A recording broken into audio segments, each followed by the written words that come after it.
So today, YouTube, I just want to tell you I bought another new guitar. Let's see what's inside this big box. So yeah, YouTube, I'm going to unbox this guitar box and let's see what's inside, and we'll go from there. Hope everyone's doing well who follows my channel. Yeah.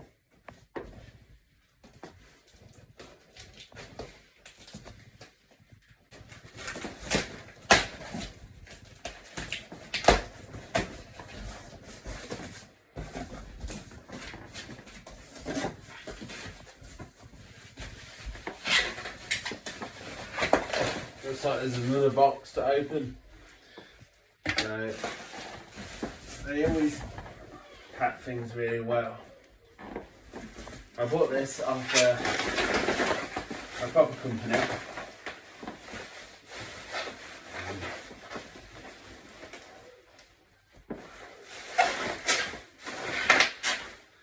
Which is always important if you're buying a guitar.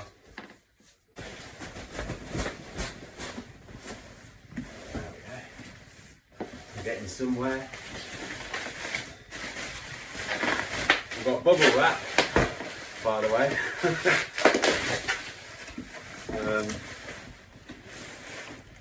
So far we've got bubble wrap and another cardboard box to open.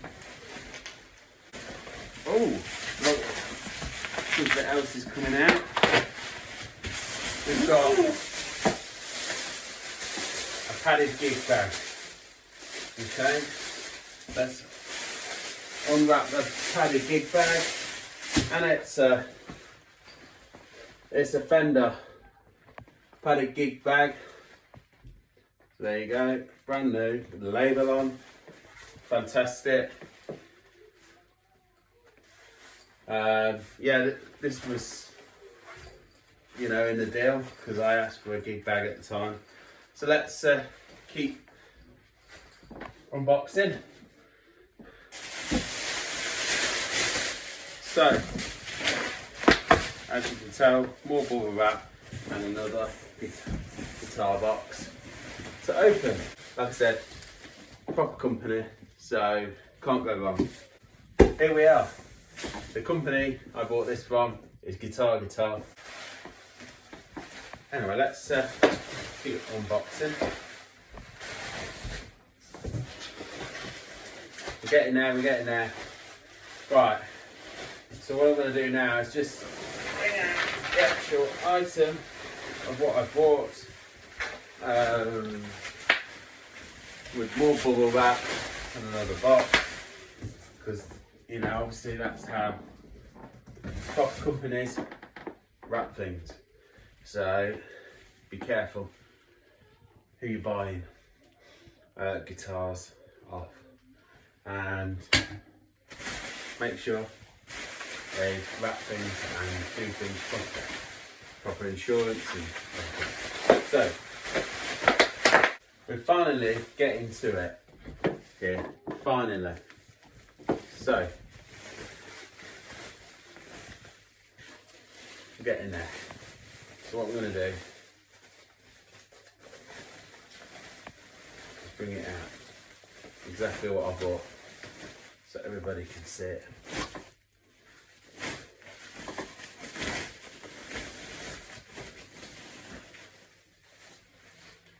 So, this is not your average Strat or your modern guitar.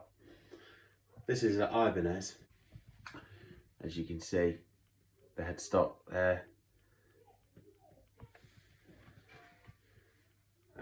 Blazers series. So it's an Ibanez Blazers series. So this is the unboxing video. Like I said, I don't know exactly what I'm buying, but it all looks pretty cool to me. Let's plug it in and see how it sounds, and then we can talk more, and I can let you know my thoughts on it. But it's a pre-owned instrument, and it's an old instrument. It's made in Japan. Yeah, all right, I'll be back. So YouTube, I've just plugged it into the amp. There's no reverb on the amp.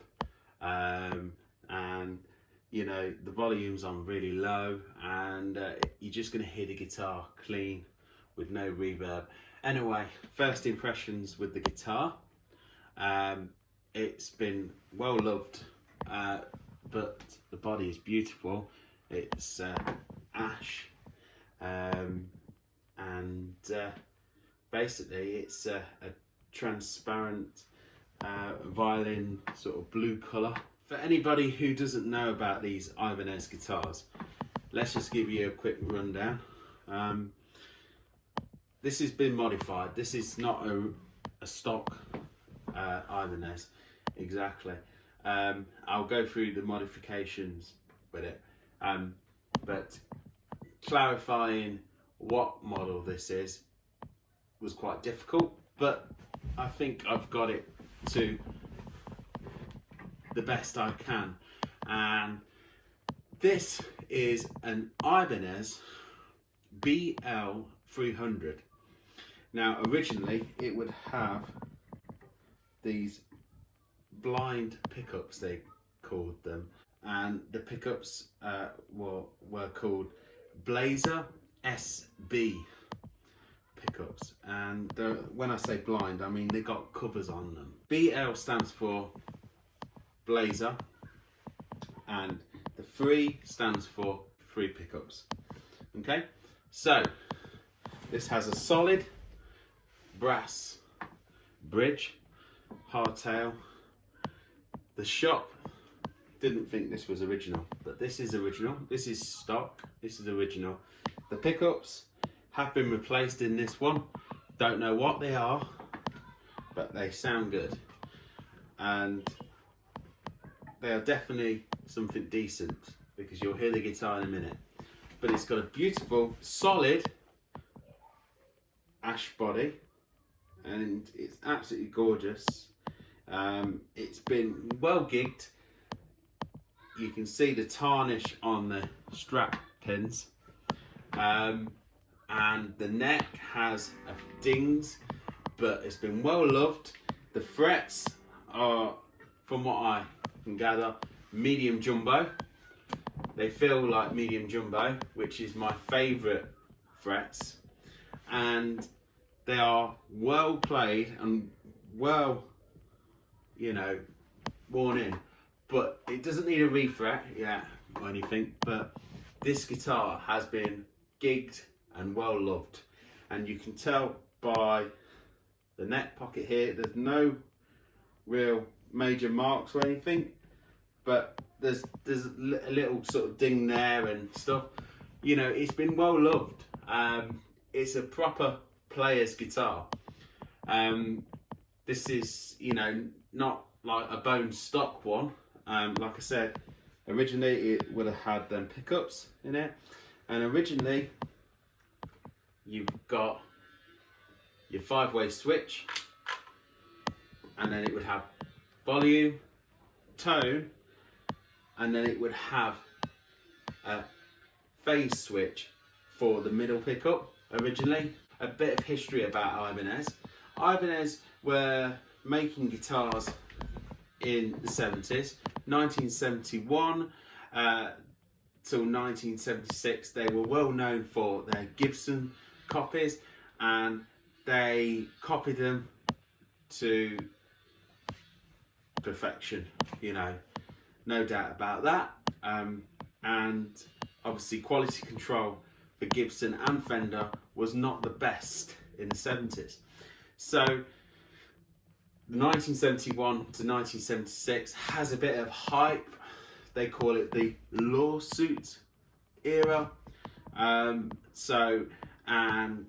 companies like Ibanez, made in Japan, came along 71, and Greco and Aya and Bernie, and they made Gibson copies and Fenders as well, but mainly Gibson. They were doing mainly Gibson first, and Ibanez started doing Gibsons before Strats. They started doing Gibson sort of guitars, like you know, semi-hollow body ones, and your Les Pauls and stuff like that. So, and around about 1976, 77, they had trouble from Gibson. They told them that you need to change the headstock, sort of thing. So obviously they said, hey, you're copying our idea here. So, and obviously the guitars were made very good quality as well, for the price point as well, because these were, you know, entry level guitars. They're not, you know, they weren't expensive guitars at the time, even though Japanese guitars is the, you know, the hype now. So yeah, so that's a bit of background. And you know, the golden age for Ibanez guitars, everybody says, is 1975 to 1981, made in the Fujigen factory in Japan. And this one is made in the Fujigen factory in Japan in 1980, September 1980.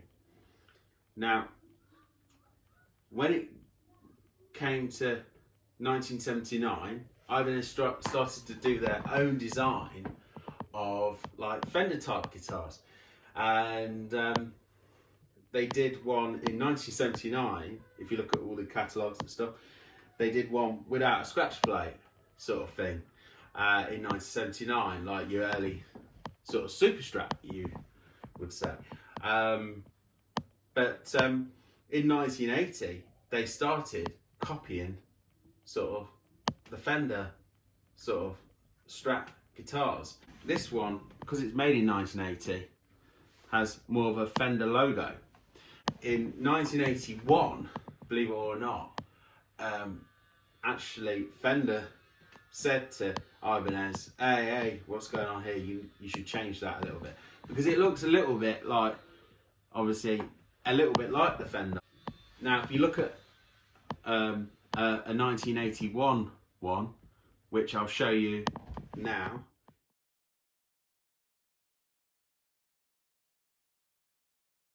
So this is an early one. Obviously there was other brands in the 70s which were connected with Ibanez, like Antorio, yeah, and so on. But in the 70s, but as Ibanez guitars, Fender type Strat guitars, 1980 was really where it was at. You know, until I bought it, I really didn't know what I was buying, to a certain degree.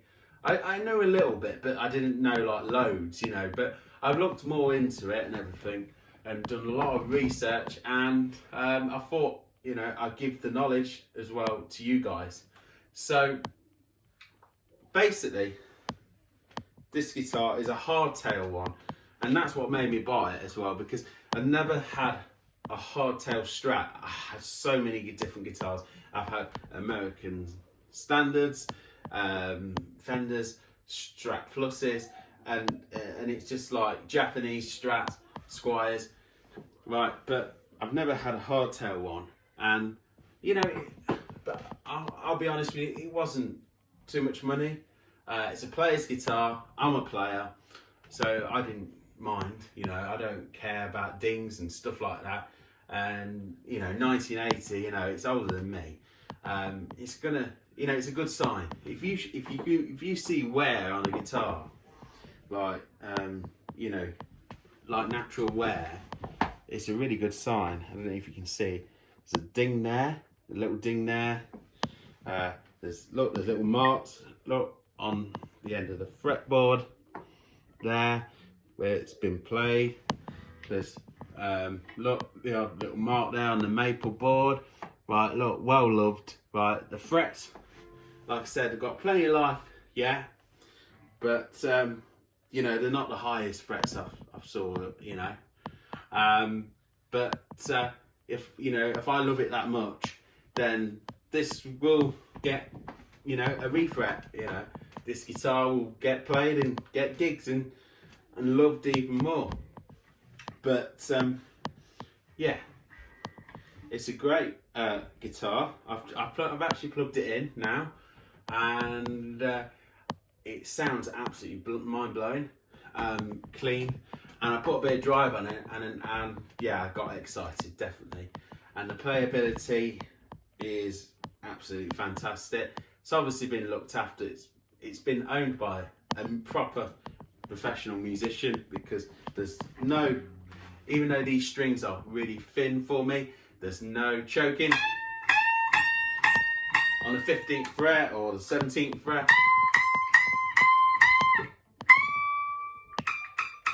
I can go right up.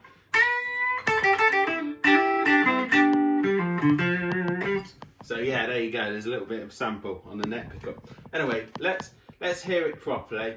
But yeah, you know, that's the basic sort of background of these guitars.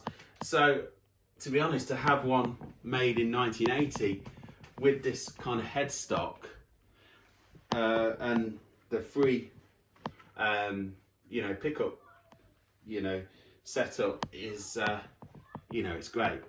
It's a hardtail Strat, isn't it? But with Ibanez's twist, you know. But yeah, like I said, Ibanez got a bit of hassle from Fender, so they did change it a little bit. So obviously it used to have this switch, which made this out of phase. Solid brass. Maybe the pots have been replaced. Don't know for sure yet, but it wouldn't surprise me. But I know the pickups are definitely not original, and I don't know what they are, but I will find out one day. Another thing, the Strat Pins are original.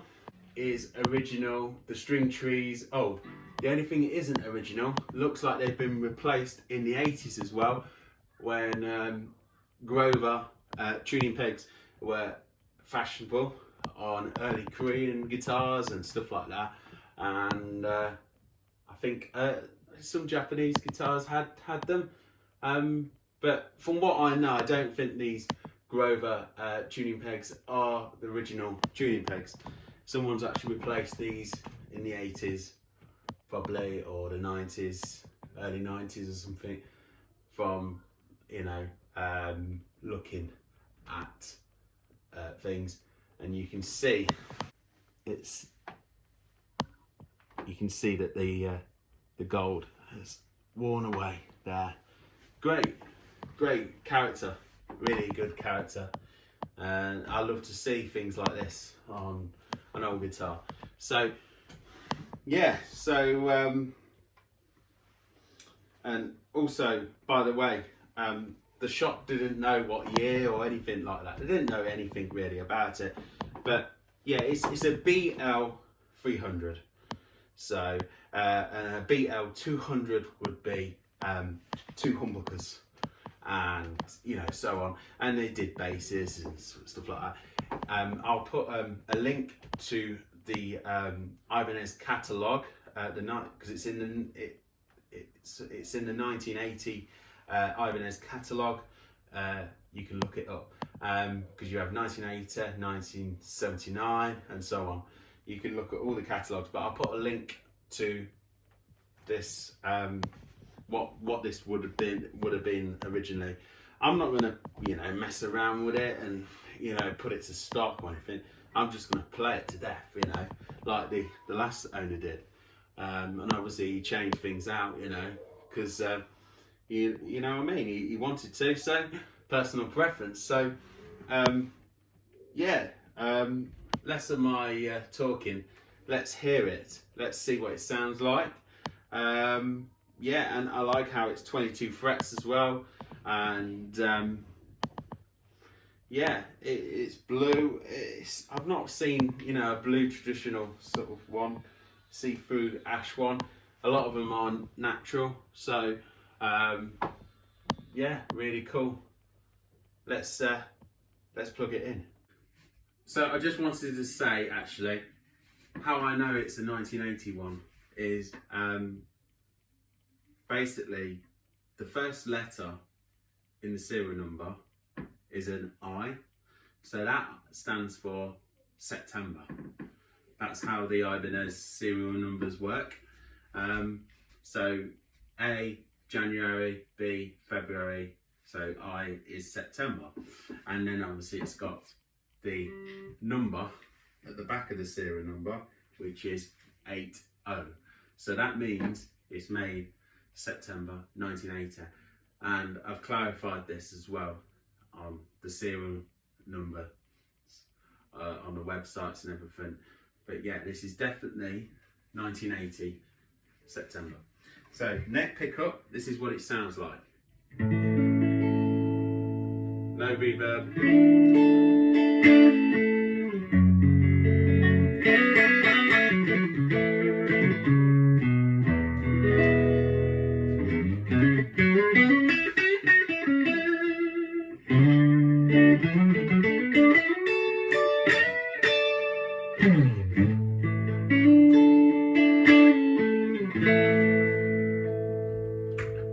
So the first tone control is controlling the neck pickup.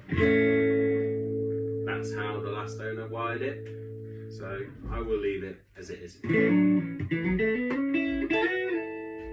we've got the middle pickup, which is controlling the second tone control. So it's a bit different to the normal Strat setup. And then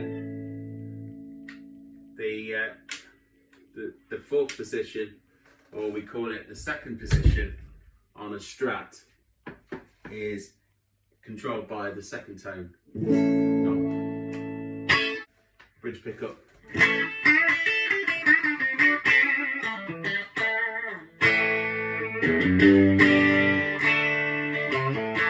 Anything I'm going to do to the guitar is I'm going to put some Strat locks on it, some Dunlop ones, because I'm going to gig this guitar, to be honest. And it's a player's, model. So, and I'm going to set it up with 11s to 54 because that's what I play. So, in E flat. It's obviously set up in standard with like 9s. It sounds lovely.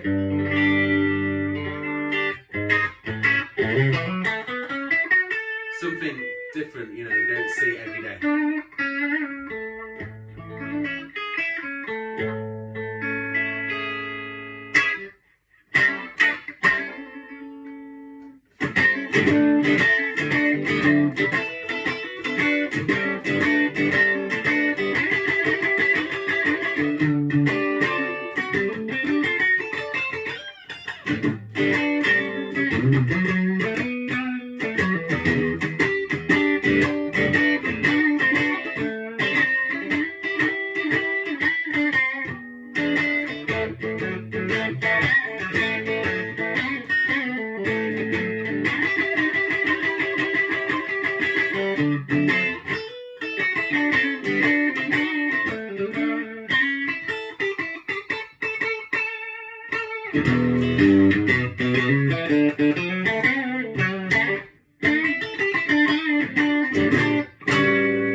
So yeah, that was the middle position. I was playing around, doing some like Stevie Ray Vaughan type thing. So let's put a bit of dirt on it. Okay, I've got a bit of dirt on the amp, the boost button, no pedals today, and this is the bridge position.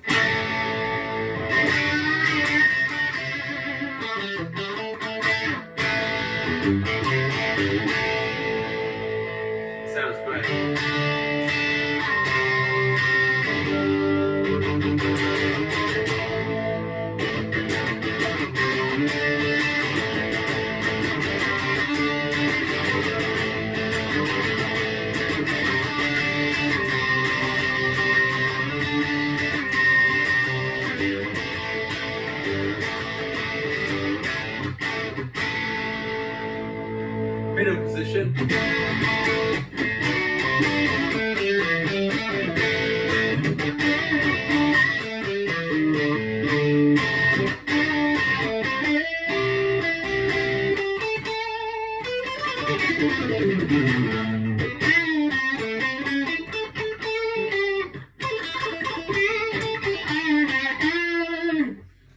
right neck position.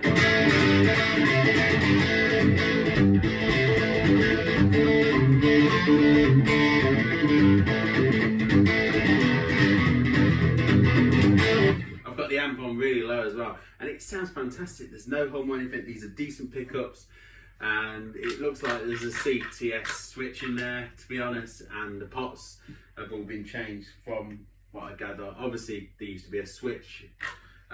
Yeah, it sounds fantastic, and whatever pickups they are, they're decent, and you know, I think a good guitar is also about the body and the neck, and it's mind-blowing. The neck is mind-blowing, you know, it blows.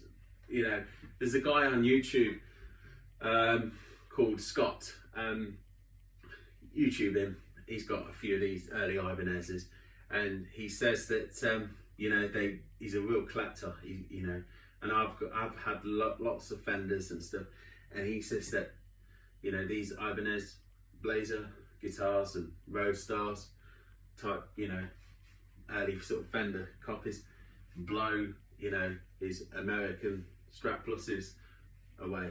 Anything American, Mexican made, you know. But yeah, you know, fantastic guitar, player's guitar. That's what it is, you know, it's a player's guitar. Like I said, it can be picked up cheap, but I think with Japanese guitars in general, I think the hype's getting there, you know, the prices are increasing all the time, and yeah, some of them it's getting really silly, you know, the Squire Japanese Strats, you know, the JVs, you know, they're hitting 1,000, you know, or just over, you know, it's getting really silly. And even the E-series Strats, you know, the Squires, you know, really silly money, you know, more than Mexican standard Strats and stuff, and high-end Mexicans, you know. But yeah, so yeah, I hope you liked the video, and I thought I'd share the unboxing experience with you, and I'm really pleased with it. The only thing I'm going to do is put some strap locks on it, some brass ones, because it's got a brass bridge, and they're, you know, they're gold tuning pegs. So I'm going to, you know, stick with the theme, put some brass Dunlop strap locks on, leave the strap on, and I'm going to play it to death in my band, and it's going to be like my shredding guitar. So yeah, for copyright reasons, I'm going to leave this video with, you know, something inspired by Sketch Boogie. Like and subscribe to the channel. It's Lost Groove Music. The band is Mysterious Blues. Really like the guitar. Yeah, it's cool, really cool. Thank